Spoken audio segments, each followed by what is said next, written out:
여러분, 제가 한국에 와서 연봉이 기존 대비 1.5배 상승했다고 말씀드리면 믿으시겠습니까? 이 이야기를 일본의 친구들에게 전하면 대부분 현실을 부정하려 듭니다. 그들은 한국이 일본보다 연봉이 높다고? 일본은 기술 강국인데 한국에 더 많은 기회가 있다는 것이 말이 되느냐고 반문합니다. 하지만 이것은 제가 직접 경험하고 있는 명백한 사실입니다. 안녕하세요. 저는 일본 도쿄에서 태어나고 성장했으며 현재 29세인 사쿠라 아야카라고 합니다. 저는 와세다 대학교에서 경영학을 전공한 후 졸업과 동시에 일본에서 손꼽히는 유명 컨설팅 회사에 입사했습니다. 한마디로 저는 부모님과 주변의 기대를 한 몸에 받으며 정해진 엘리트 코스를 성실히 밟아온 인재였습니다. 저의 부모님은 전형적인 일본의 보수적인 세대를 대변합니다. 아버지는 공무원으로, 어머니는 교사로 재직하셨으며 늘 제게 좋은 대학에 진학하고 안정적인 회사에 들어가면 평생 아무 걱정 없이 살 수 있다고 강조하셨습니다. 또한 어릴 적부터 부모님은 한국에 대해 한국은 이유 없이 일본을 비난하는 나라라며 일본이 과거에 많은 도움을 주었음에도 불구하고 끊임없이 반일 감정을 표출하니 괜히 엮이지 않는 것이 좋다고 당부하셨습니다. 저는 이러한 성장 배경 속에서 한국에 대한 관심 자체가 없었으며 굳이 한국에 대해 자세히 알고 싶어 하지도 않았습니다.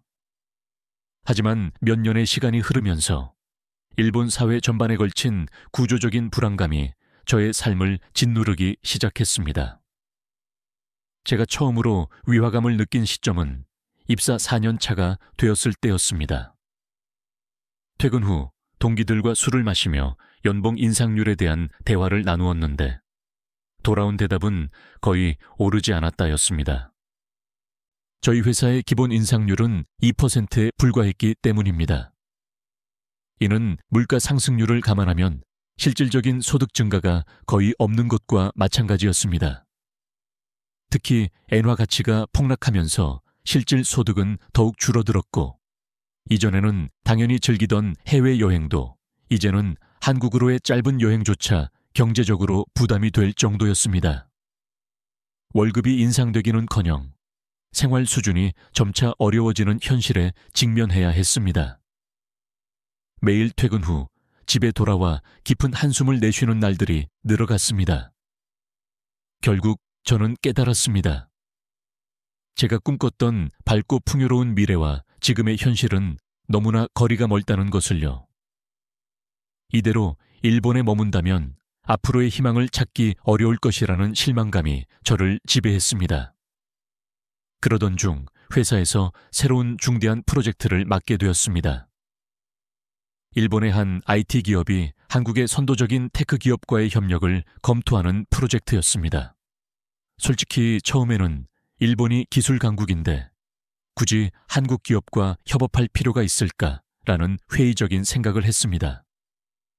그러나 한국 IT 기업에 대한 심층적인 분석을 진행하면서 저는 경악할 만한 사실을 마주하게 되었습니다.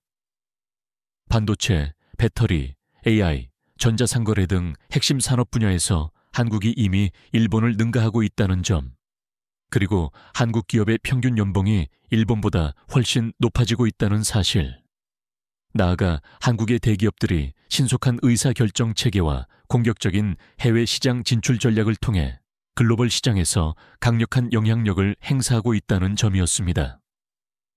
특히 평균 연봉의 역전 현상은 저에게 가장 큰 충격으로 다가왔습니다. 설마 한국에서 일하면 일본에서보다 더 많은 수입을 올릴 수 있단 말인가? 저는 그날 밤새 한국 IT 업계에 관한 정보를 끊임없이 찾아보았습니다.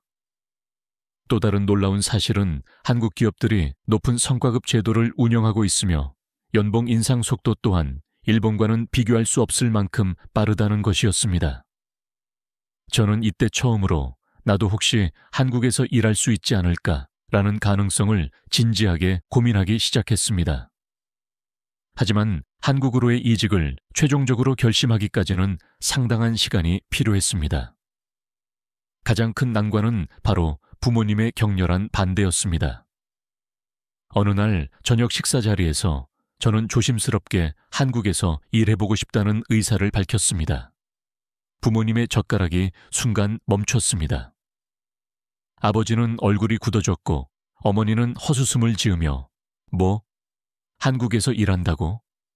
왜 하필 한국이야? 일본에도 좋은 회사가 많은데 혹시 일본이 싫어서 가는 건 아니겠지? 라고 말씀하셨습니다. 갑작스럽게 식탁 위 공기는 싸늘하게 얼어붙었습니다. 저는 침착하게 싫어서가 아니라 한국이 지금 IT 업계에서 더 많은 기회를 제공하고 있어요. 연봉도 높고 성장 잠재력이 훨씬 크거든요. 라고 설명하려 했습니다. 그러나 아버지는 단호하게 고개를 저으며 그건 모두 한국이 자국을 좋게 보이려고 과장하는 것이다. 한국이 일본을 따라잡았다는 말은 전부 선동에 불과하다고 일축하셨습니다. 어머니 역시 깊은 한숨을 쉬며 한국에서 경력을 쌓으면 나중에 일본으로 돌아와 다시 취업하기 어려워질 것이다. 괜히 반일 감정이 있는 나라에서 고생하지 말고 그냥 일본에서 안정적으로 자리 잡으라고 덧붙이셨습니다. 부모님의 반응은 어느 정도 예상했지만 막상 직접적인 반대를 들으니 마음이 복잡했습니다.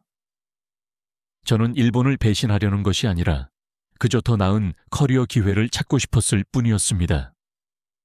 하지만 더 이상 연봉이 평생 2~3% 오르는 경제 불황 속 삶을 일본에서 견딜 자신이 없었습니다. 저는 조심스럽지만 단호하게 말했습니다.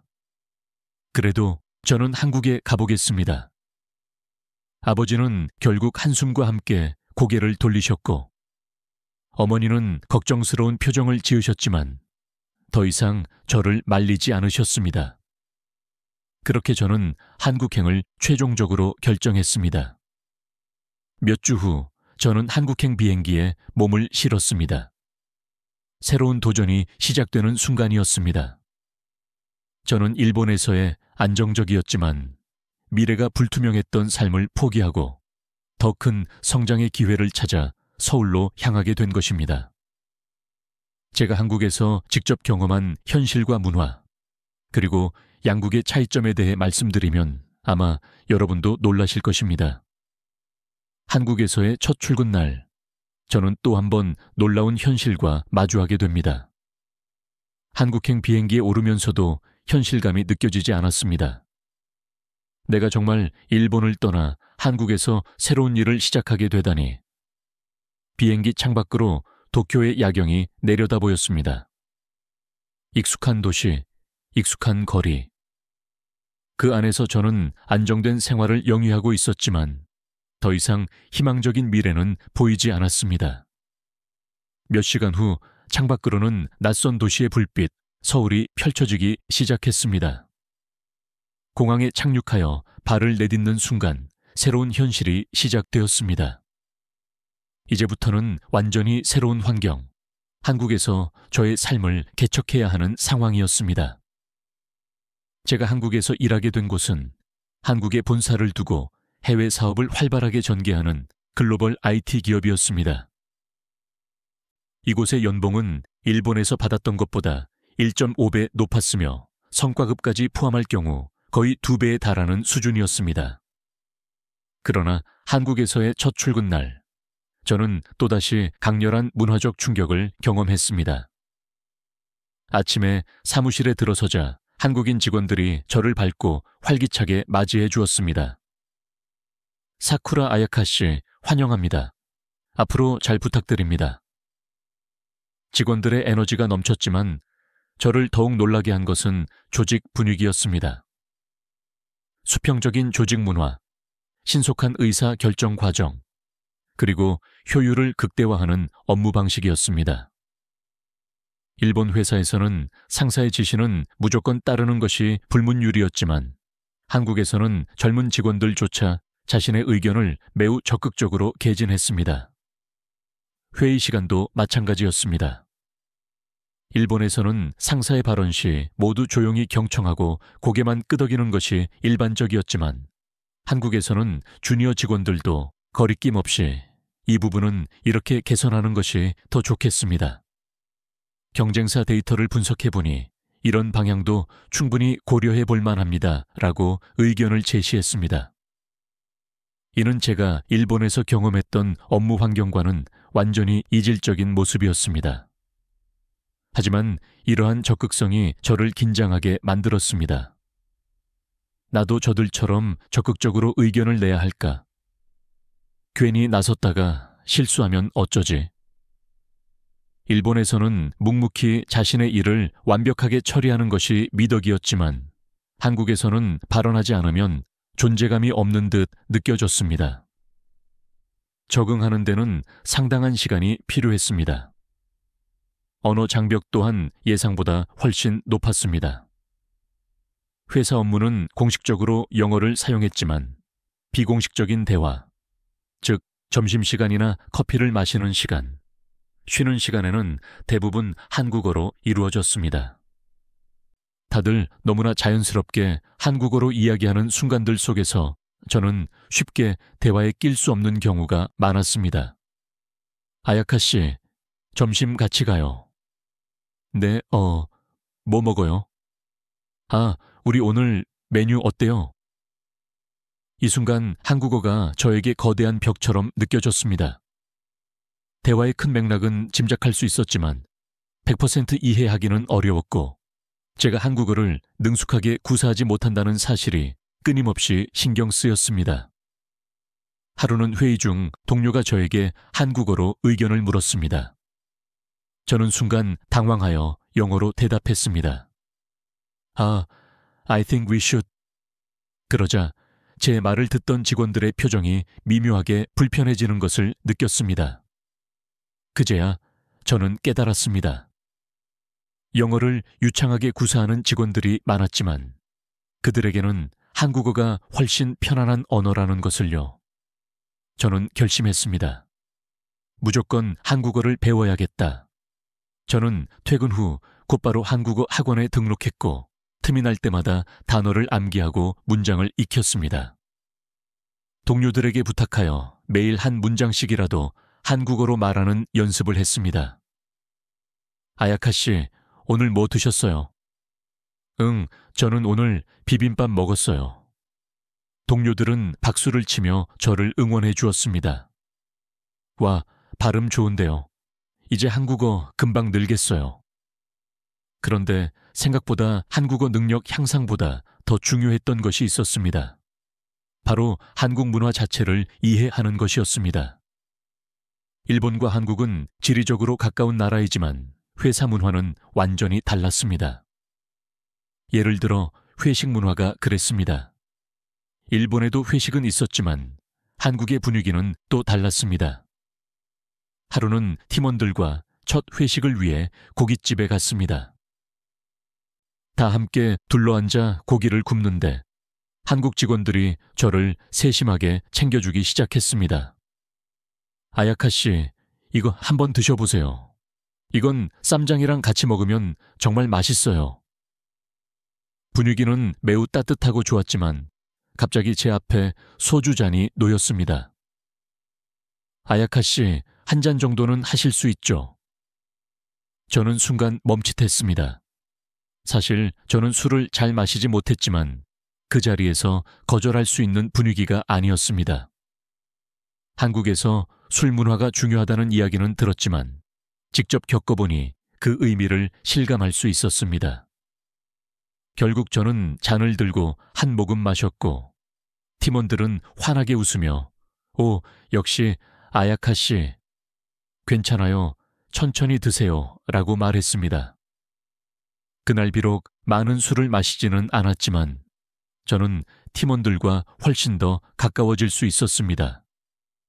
이렇게 한국에서의 생활은 점진적으로 익숙해져 갔습니다. 한국에서의 생활이 어느 정도 안정될 무렵 저는 스스로 완전히 적응했다고 생각했습니다. 출퇴근길 지하철도 익숙해졌고 한국어도 조금씩 향상되어 동료들과 간단한 일상 대화는 가능해졌습니다. 회의 석상에서도 주저없이 의견을 제시하기 시작했고 업무 성과를 인정받으면서 한국의 직장 문화에 자연스럽게 녹아들고 있었습니다. 그러던 어느 날 동료들과 함께 저녁 식사를 하러 가게 되었습니다. 우리가 향한 곳은 회사 근처에 있는 아담한 백반집이었습니다. 이곳은 팀원들이 자주 찾는 단골집이었는데 오래된 가게였지만 음식 맛이 뛰어나고 정감 있는 분위기가 인상적이었습니다. 입구에는 손으로 직접 쓴 메뉴판이 걸려 있었고 따뜻한 국물 냄새가 가게 내부를 가득 채우고 있었습니다. 문을 열고 들어서자 늘 그렇듯 인자한 미소를 지닌 한 분이 우리를 맞이하셨습니다. 어머, 또 왔네. 오늘도 많이들 왔구먼. 그분은 이 가게를 40년 넘게 운영해 오신 박 여사였습니다. 주름진 얼굴에는 언제나 온화한 미소가 떠나지 않았고 손님들에게 정성을 다해 음식을 만들어주시는 분이었습니다. 박 여사는 우리가 앉자마자 익숙한 듯 주문을 받으셨습니다. 오늘도 된장찌개 하나씩 먹을 거지? 동료들은 웃으며 네, 여사님. 저희는 여사님 된장찌개 없으면 못 살아요 라고 대답했고 저도 덩달아 미소를 지었습니다.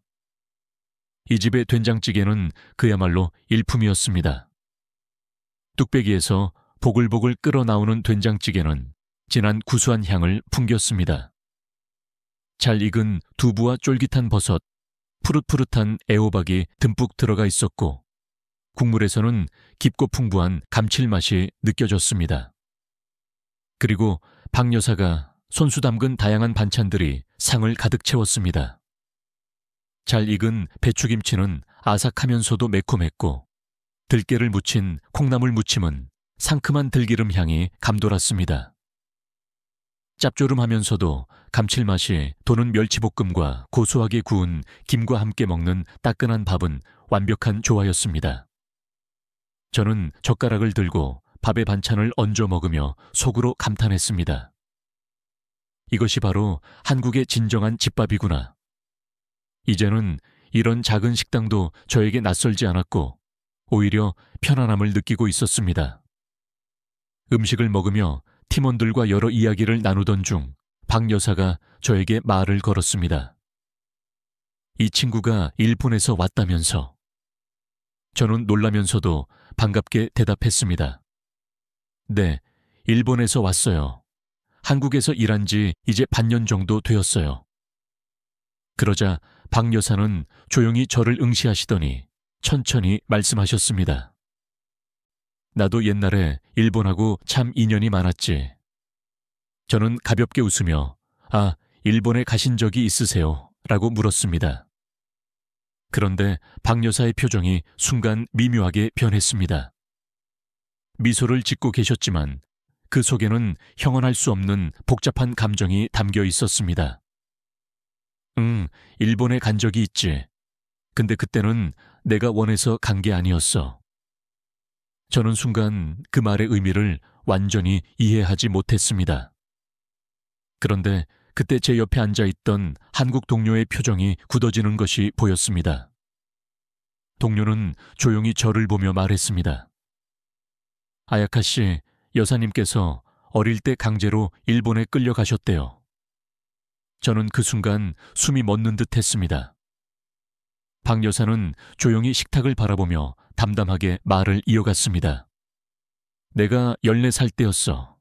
그때 일본 사람들이 우리 마을에 와서 젊은 사람들을 데려갔지. 처음에는 공장에서 일만 하면 된다고 했어. 그런데 막상 가보니 그게 아니었지. 저는 아무 말도 할 수 없었습니다. 박 여사의 목소리는 잔잔했지만 그 안에는 헤아릴 수 없는 고통과 아픔이 담겨 있었습니다. 저는 눈을 내리깔고 손을 꽉 쥔 채 그분의 말씀을 들을 수밖에 없었습니다. 하루 종일 공장에서 일했어.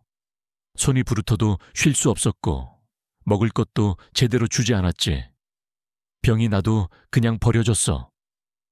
내가 살아서 돌아올 수 있었던 건 그저 운이 좋았던 것뿐이야. 저는 그제야 비로소 깨달았습니다. 제가 그동안 이러한 역사가 존재한다는 사실조차 제대로 알지 못하고 있었다는 것을. 일본에서 태어나고 자라며 학교에서 역사 수업을 들었을 때 한국과 일본의 과거사에 대해 깊이 있게 배우지 못했습니다. 물론 일제 강점기라는 단어는 들어봤지만 그것이 실제 사람들의 삶에 어떤 의미였는지, 그 시대를 살아낸 사람들에게 어떤 상상조차 할 수 없는 고통을 안겨주었는지에 대해서는 단 한 번도 진지하게 생각해 본 적이 없었습니다. 하지만 지금 제 눈앞에 계신 박 여사는 그 비극적인 시대를 온몸으로 겪어낸 산증인이었습니다. 제가 교과서에서 달랑 한 줄로 배웠던 내용이 누군가에게는 평생 지워지지 않는 깊은 상처로 남아있었다는 것을 깨닫게 된 것입니다. 저는 순간 너무나 죄송한 마음이 들었습니다. 박 여사가 저에게 어떤 보상을 바라시는 것은 아니었지만 저는 그동안 이러한 엄연한 사실을 모르고 살았다는 것 자체가 너무나 송구스러웠습니다. 그래서 저는 조심스럽게 입을 열었습니다. 여사님, 죄송해요. 박 여사는 제 말을 듣고 잠시 저를 가만히 바라보시더니 천천히 손을 뻗어 제 손을 부드럽게 잡아주셨습니다. 아야카, 자네가 미안해할 필요는 없어. 그때 그런 잘못을 저질렀던 건 자네가 아니라 자네 나라의 잘못이지. 하지만 나는 일본이 이 역사를 절대 잊지 않았으면 해. 저는 그 말씀에 고개를 끄덕일 수밖에 없었습니다. 그날 밤 저는 도저히 잠을 이룰 수 없었습니다. 스마트폰을 열어 인터넷에서 한국과 일본의 근현대사에 대해 검색하고 정보를 찾아보기 시작했습니다. 저는 제가 지금까지 얼마나 많은 사실을 모르고 있었는지, 그리고 제가 학교에서 배우지 못한 역사의 진실이 얼마나 방대하고 깊은지 깨닫게 되었습니다. 그날 이후로 저는 더 많은 진실을 배우고 싶다는 강렬한 열망을 품게 되었습니다. 저는 비록 일본인이지만 그렇다고 해서 일본이 과거에 저지른 잘못된 행동들을 모른 척 외면하며 살 수는 없다고 생각했습니다. 이제 저는 더 이상 예전에 무지했던 저로 돌아갈 수 없었습니다. 그날의 대화 이후 저는 한국에서의 삶을 대하는 태도가 완전히 달라졌습니다. 한국에 처음 왔을 때 저의 목표는 단순히 더 높은 연봉, 더 나은 직장 환경, 그리고 일본에서는 찾을 수 없었던 경제적 기회, 오직 그것뿐이었습니다. 하지만 박 여사와의 대화를 통해 저는 한국에서 얻은 것이 단순히 경제적인 기회만을 의미하는 것이 아니라는 것을 깨달았습니다. 저는 한국에서 감춰졌던 과거에 대해 알게 되었고 외면했던 진실을 마주했으며 이로 인해 저 자신의 한계를 깨뜨리고 성장할 수 있었습니다. 무엇보다 제가 일본에서 배운 내용이 전부 진실이 아니라는 것을 알게 되었습니다. 그날 이후 저는 역사를 더 깊이 탐구하기로 결심했습니다. 그동안 일본에서 무심코 흘려넘겼던 역사적 사실들에 대해 스스로 자료를 찾아보기 시작했습니다. 만약 박 여사와의 대화가 없었다면 저는 여전히 제가 학교에서 배운 것만이 진실이라고 믿고 살았을지도 모릅니다. 그러던 중 우연히 한국에서 열리는 일제 강점기 강제노역 피해자 기록전 전시회를 알게 되었습니다. 전시회에 방문하니 강제노역에 끌려갔던 분들의 생생한 증언 기록과 당시의 사진들이 전시되어 있었습니다. 녹이 세운 곡괭이, 낡고 해진 작업복, 그리고 거칠게 상처투성이인 손을 찍은 사진들. 저는 그 자리에서 한참 동안 발길을 떼지 못했습니다.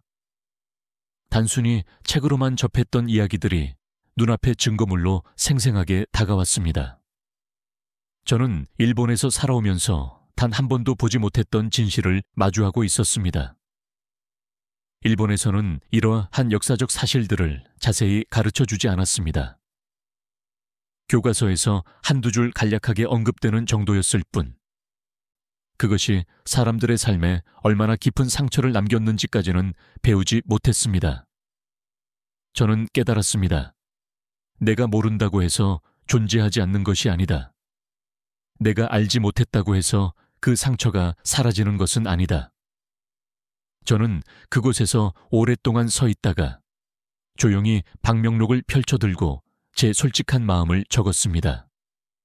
저는 일본에서 태어나고 자랐지만 일본이 저지른 일들을 제대로 배우지 못했습니다.